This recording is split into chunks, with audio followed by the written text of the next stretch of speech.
अस्सलाम वालेकुम नाजरीन, मैं हूं मोहम्मद उमर और आप देख रहे हैं यूट्यूब के इस मारूफ चैनल जहान दानिश को। तो दोस्तों, आज की इस ताज़ा खबर से बाखबर होने से कबल हम असफर वाहिद आने वाले दोस्तों से एक ही दरख्वास्त करेंगे कि वो पहले चैनल को सब्सक्राइब करके साथ मौजूद बेल आइकन को भी दबा दें ताकि हमारी आइंदा आने वाली हर नई वीडियो बिना किसी तातुल आप तक पहुंचती रहे। मोअज़्ज़िज़ नाज़रीन, government Sadiq Egerton college Bahawalpur में एसोसिएट प्रोफेसर खालिद हमीद का कत्ल कर दिया गया। तफसीलात के मुताबिक BA पार्ट 2 के स्टूडेंट खतीब हुसैन ने प्रोफेसर हमीद को कत्ल किया।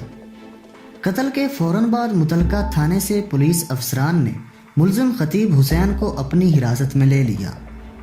दोस्तों, जबकि चौंका देने वाली बात यह है कि पुलिस की तशवीश के दौरान मुलजिम खतीब हुसैन ने कहा कि प्रोफेसर इस्लाम के खिलाफ बोलता था और अल्हम्दुलिल्लाह मैंने जो कुछ भी किया है मैं उससे मुतमईन हूँ। लेकिन इसमें कितना सच है और कितना झूठ है ये तो इन्वेस्टिगेशन के बाद ही पता चल पाएगा।